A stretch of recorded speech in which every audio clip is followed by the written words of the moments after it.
October 16, 1946. In the early hours before dawn, 10 men walked to their deaths inside Nuremberg Prison. These were not ordinary criminals. These were some of the most powerful figures of the Third Reich, architects of a regime that had plunged the world into its deadliest conflict. As they faced the gallows, each man had final moments to speak. Some begged for forgiveness, others maintained their defiance until the very end, and a few spoke words that would haunt the executioners for years to come.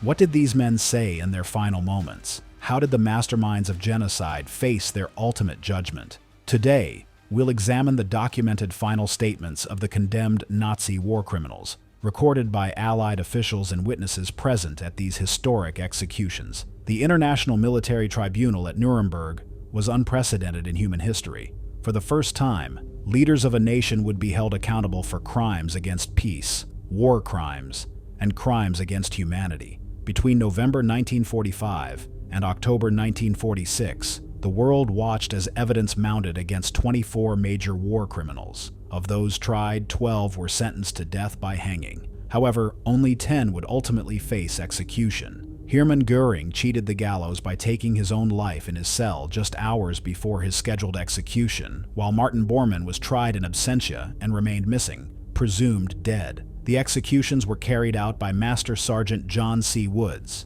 an American executioner who had volunteered for the grim duty. Each condemned man was brought individually to the gymnasium of Nuremberg Prison, which had been converted into an execution chamber. 3 gallows stood ready, and official witnesses, including journalists, military officials, and Allied representatives, documented everything. But what makes these final moments particularly significant is not just their historical importance, but the psychological window they provide into the minds of men who had wielded absolute power and were now facing absolute powerlessness. Hans Frank, once Hitler's personal lawyer and later the brutal governor-general of occupied Poland, was among the first to face execution that October morning. Frank had overseen the systematic murder of millions of Polish civilians and Jews, turning the general government into what he himself had called a devil's playground. In his final weeks, Frank had undergone what appeared to be a religious conversion, spending hours with the prison chaplain and claiming to have found redemption through faith. When brought to the gallows,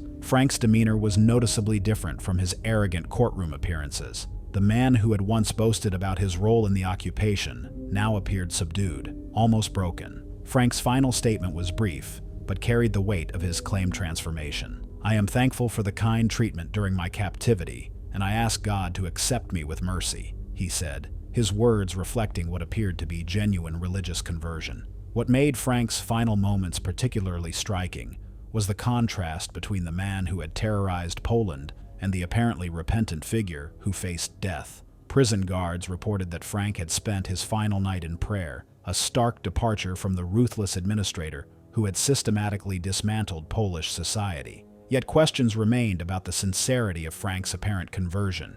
Was this genuine remorse, or simply the desperation of a condemned man seeking absolution? The chaplain who attended him believed Frank's repentance was real, but others remained skeptical of such a convenient transformation. As Frank was prepared for execution, witnesses noted his calm demeanor, though his hands trembled slightly as the noose was placed around his neck. His final words before the trapdoor opened were spoken quietly, almost as a prayer, but Frank's case was just the beginning.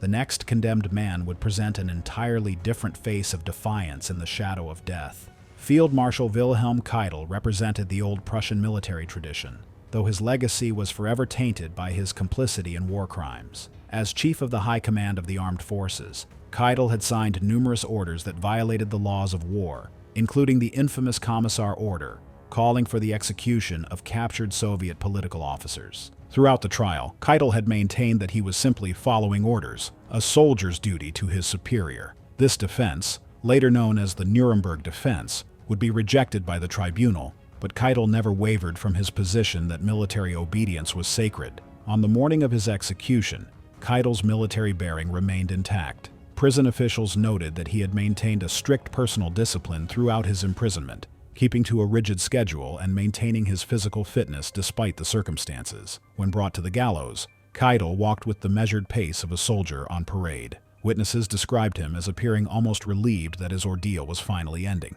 Unlike Frank's apparent spiritual transformation, Kaidle showed no signs of religious awakening or personal remorse for his actions. Kaidle's final statement reflected his unwavering belief in military honor, even in these final moments. "I call on God Almighty to have mercy on the German people. More than 2 million German soldiers went to their death for the fatherland before me. I follow now my sons, all for Germany," he declared, maintaining his military bearing until the end. What struck witnesses most was Kaidle's apparent inability to comprehend why military obedience was not accepted as a valid defense. To the end, he seemed to view himself not as a war criminal, but as a soldier who had done his duty. This disconnect between his self-perception and the reality of his crimes made his final moments particularly poignant. As the noose was adjusted, Kaidle maintained his military posture, standing at attention even on the gallows. His final words were delivered with the same formal tone he had used when giving military briefings, a professional soldier to the very end. But if Kaidle represented the military's blind obedience, the next condemned man embodied something far more sinister. The intellectual architect of racial ideology, Julius Streicher, was different from the other condemned men. While others had held positions of military or administrative power, Streicher's weapon had been words. As the publisher of Der Stürmer, the viciously anti-Semitic newspaper, Streicher had poisoned German minds with racist propaganda for over 2 decades. During his imprisonment, Streicher had remained unrepentant and often belligerent. Guards reported that he frequently made inappropriate comments and seemed to take pleasure in provoking reactions. Unlike Frank's apparent conversion or Kaidle's dignified resignation, Streicher maintained his hateful worldview until the end. On the morning of October 16th, Streicher's behavior was erratic and disturbing. As he was brought to the execution chamber, witnesses noted his agitated state and the wild look in his eyes. Prison officials had expected trouble from Streicher, and their concerns proved justified. Streicher's final moments were marked by defiance and continued hatred. Even facing death, he could not resist making inflammatory statements. His first words were, "Heil Hitler," shouted defiantly, followed by Purim Fest 1946, a reference to the Jewish holiday celebrating deliverance from persecution, and finally, "The Bolsheviks will hang you one day." His hatred seemed to radiate from him even as the noose was placed around his neck. What made Streicher's execution particularly unsettling for witnesses was his apparent satisfaction with his life's work. While other condemned men expressed regret or maintained dignified silence, Streicher seemed proud of his contribution to the Nazi cause. His final statement included predictions about the future that reflected his unwavering belief in his racial theories. The executioner, Master Sergeant Woods, later reported that Streicher's execution was among the most difficult he had performed, not due to technical problems, but because of the condemned man's disturbing behavior. Streicher's hatred seemed to radiate from him even as the noose was placed around his neck. As the trapdoor was prepared, Streicher made one final outburst that shocked even the experienced witnesses present. His words were so inflammatory that they were not included in many official reports, deemed too dangerous to preserve for history. Yet Streicher's defiant hatred would pale in comparison to the next condemned man, whose final words would reveal the depths of ideological fanaticism.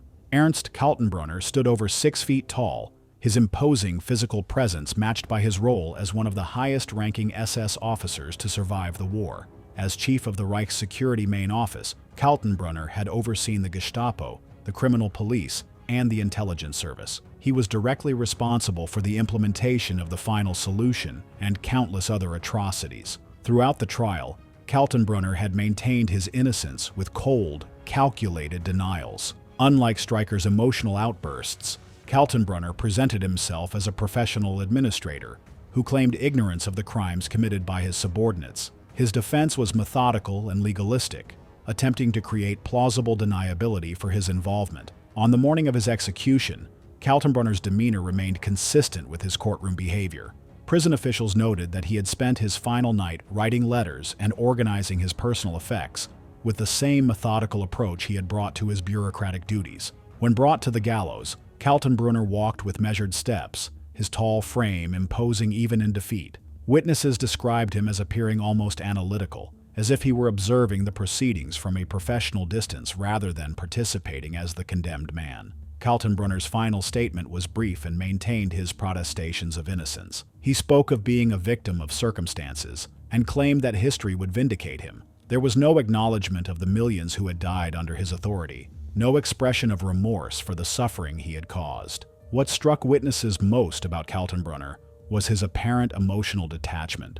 While other condemned men showed fear, defiance, or resignation, Kaltenbrunner seemed almost clinical in his approach to his own death. It was as if he were filing a final administrative report rather than facing execution. This cold professionalism had characterized Kaltenbrunner's entire career. He had approached mass murder with the same bureaucratic efficiency that others might bring to managing a business. His final moments reflected this disturbing ability to compartmentalize human suffering. As the noose was placed around his neck, Kaltenbrunner made one final statement that revealed his continued belief in his own righteousness. His words were delivered with the same flat, administrative tone he had used when signing death warrants for thousands of victims. But the clinical coldness of Kaltenbrunner would be followed by a very different kind of final statement, one that would reveal the personal fears beneath the Nazi facade. Fritz Schulz had been responsible for one of the largest forced labor programs in human history. As plenipotentiary for labor deployment, he had overseen the deportation and enslavement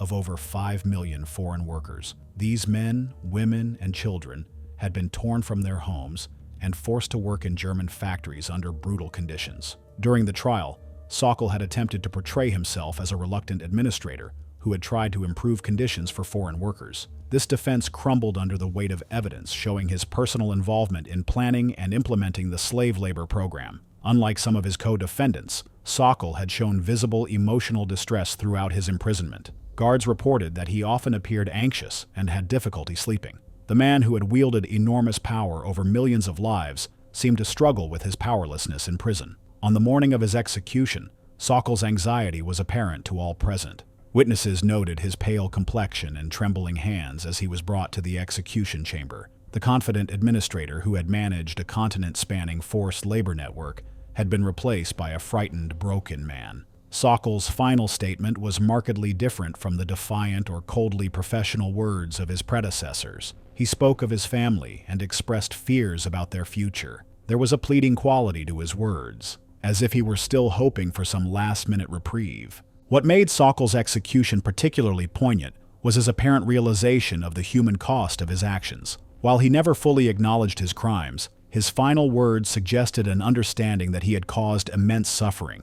This partial recognition of guilt set him apart from some of his more defiant co-defendants. Prison chaplains reported that Schulz had sought spiritual counsel in his final weeks, though his religious conversion appeared less complete than Frank's claimed transformation. He seemed to be grasping for redemption while still struggling to fully accept responsibility for his crimes. As Schulz stood on the gallows, his fear was palpable to witnesses. His final words were interrupted by his visible distress, and prison officials had to provide support to keep him standing. The man who had shown no mercy to millions of forced laborers was now pleading for mercy himself. Yet even Schulz's fearful plea would be overshadowed by the next execution, that of a man whose final words would demonstrate the persistence of Nazi ideology even in the face of death. General Alfred Jodel had been one of Hitler's closest military advisors, serving as chief of operations staff of the High Command of the Armed Forces. His strategic mind had helped plan some of the war's most devastating campaigns, and his signature appeared on numerous orders that violated international law. Throughout the trial, Jodel had maintained his professional demeanor, presenting detailed defenses of his military decisions. Unlike Kaidle's simple obedience defense, Jodel had attempted to justify his actions on strategic and tactical grounds, arguing that military necessity had dictated his choices. In his final weeks, Jodel had spent considerable time writing what he called his historical testament, a detailed justification of his wartime decisions. Prison officials noted that he approached this task with the same meticulous attention to detail that had characterized his military planning. On the morning of his execution, Jodel appeared composed and thoughtful.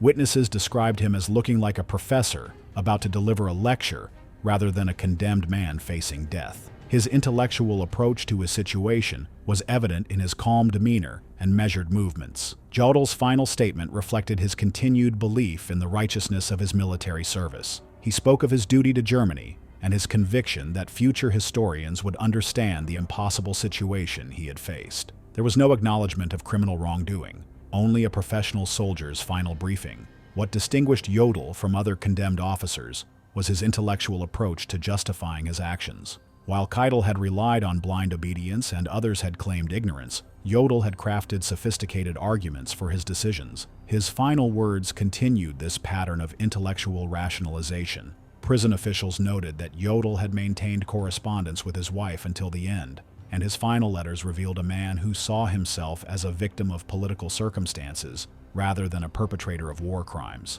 This self-perception colored his final statement on the gallows. As the noose was prepared, Jodel delivered his final words with the precision of a military briefing. His tone remained professional and analytical, as if he were presenting a final strategic assessment rather than facing execution. The strategic mind that had planned military campaigns was now planning his own historical legacy, but Jodel's intellectual justifications would be followed by perhaps the most disturbing final statement of all. Words that would reveal the depths of racist ideology that had driven the Nazi regime. Wilhelm Frick had been one of the Nazi Party's earliest members and had served as Reich Minister of the Interior. In this role, he had been instrumental in creating the legal framework for Nazi persecution, drafting laws that stripped Jews and other minorities of their civil rights and paved the way for genocide. During the trial, Frick had attempted to distance himself from the more violent aspects of Nazi policy, portraying himself as a legal administrator who had simply codified existing political decisions. This defense was undermined by evidence of his personal involvement in creating increasingly harsh persecution laws. In his final weeks, Frick had maintained the same legalistic approach that had characterized his defense. Prison officials reported that he spent much of his time organizing his papers and writing detailed explanations of his actions. His bureaucratic mindset remained intact, even facing death. On the morning of his execution, Frick appeared tired but composed. Witnesses noted that he walked to the gallows with the measured pace of a man attending a routine legal proceeding. The bureaucrat who had systematically dismantled legal protections for minorities approached his own death with administrative precision. Frick's final statement reflected his continued belief in the legality of his actions. He spoke of his role as a lawyer and administrator, claiming that he had simply followed proper legal procedures. There was no acknowledgement that laws themselves could be criminal when used to facilitate persecution and murder. What made Frick's execution particularly significant was his role in providing legal cover for Nazi atrocities. While others had implemented policy or commanded troops, Frick had created the legal framework that made systematic persecution possible. His final words showed no recognition of this fundamental corruption of law. Prison chaplains reported that Frick had shown little interest in spiritual matters, preferring to focus on legal and administrative concerns. His approach to death was as methodical and unemotional as his approach to creating persecution laws had been. As Frick stood on the gallows, his final words were delivered in the same dry, legalistic tone he had used throughout his career. The man who had perverted law to serve hatred maintained his bureaucratic demeanor to the very end, showing no understanding of the human cost of his legal architecture. Yet even Frick's cold legalism would be overshadowed by the final execution of the day, a man whose last words would encapsulate the unrepentant core of Nazi ideology. Arthur Seinquart had been instrumental in the Nazi annexation of Austria and later served as Reich Commissioner for the occupied Netherlands. In both roles, he had overseen brutal occupation policies that resulted in the deaths of hundreds of thousands of civilians, including the systematic deportation of Dutch Jews. Throughout the trial, Seinquart had maintained an attitude of intellectual superiority, arguing that his actions had been justified by historical necessity. Unlike some defendants who claimed ignorance or expressed regret, Seinquart seemed proud of his role in expanding Nazi control. In his final weeks, Seinquart had spent considerable time writing what he described as historical analyses of his actions. Prison officials noted that he approached his situation with the detachment of an academic studying historical events rather than a condemned man facing death for his crimes. On the morning of his execution, Seinquart appeared calm and intellectually engaged. Witnesses described him as looking like a professor even on the gallows, maintaining the scholarly demeanor that had characterized his defense throughout the trial. Seinquart's final statement was perhaps the most chilling of all the executions that day. He expressed no remorse for his actions and maintained his belief in the historical necessity of Nazi policies. His words reflected an unshakable conviction that history would vindicate his role in the Nazi regime. What made Seinquart's final moments particularly disturbing was his apparent satisfaction with his life's work. While other condemned men had shown fear, defiance, or attempted justification, Seinquart seemed genuinely pleased with his contributions to Nazi goals. His intellectual arrogance remained intact even facing death. Prison officials noted that Seinquart had maintained extensive correspondence until the end. Much of it focused on historical and political analysis rather than personal matters. His academic approach to his own execution was consistent with his scholarly pretensions throughout his imprisonment. As the final noose of the day was prepared, Seinquart delivered his last words with the confidence of a man who believed he had served a righteous cause. His statement reflected the intellectual arrogance that had characterized his entire career and revealed the depths of ideological commitment that had driven the Nazi regime. The executions were completed by 2:45 a.m. on October 16, 1946. The bodies were cremated and the ashes scattered in the Isar River to prevent any location from becoming a shrine for Nazi sympathizers. The final words of these men, recorded by official witnesses, became part of the historical record of the Nuremberg trials. What emerges from examining these final statements is not a single pattern, but rather a spectrum of human responses to ultimate judgment. Some men, like Frank, claimed religious conversion and expressed remorse. Others, like Kaidle, maintained their professional dignity while failing to comprehend their crimes. Still others, like Streicher and Seinquart, remained defiant and unrepentant to the end. The psychological diversity of these final moments reflects the complex nature of the Nazi regime itself. The men executed at Nuremberg were not monsters from mythology, but human beings who had made choices that led to unprecedented evil. Their final words provide insight into how ordinary people can become complicit in extraordinary crimes. The executions at Nuremberg established important precedents for international justice. The principle that following orders is not a defense for war crimes, rejected in the cases of Kaidle and Jodel, became a cornerstone of international humanitarian law. The documentation of these final moments serves as a historical record of how justice was administered to those responsible for the Holocaust and World War II's other atrocities. For the witnesses present that October morning, the executions represented the end of a dark chapter in human history. The final words of the condemned men, whether defiant, repentant, or coldly professional, became part of the permanent record of humanity's attempt to hold individuals accountable for crimes against peace, war crimes, and crimes against humanity. The legacy of these executions extends far beyond the 10 men who died that day. The legal principles established at Nuremberg continue to influence international justice, and the detailed documentation of the proceedings, including the final statements of the condemned, serves as a historical resource for understanding how societies can descend into barbarism and how justice can be restored. The final words of these Nazi leaders, preserved in official records and witness accounts, remain a sobering reminder of the human capacity for both evil and justice. They stand as historical testimony to the consequences of unchecked power, the importance of individual moral responsibility, and the eventual triumph of justice over tyranny. If you enjoyed this video, please like and subscribe to our channel so you never miss out on more history documentaries.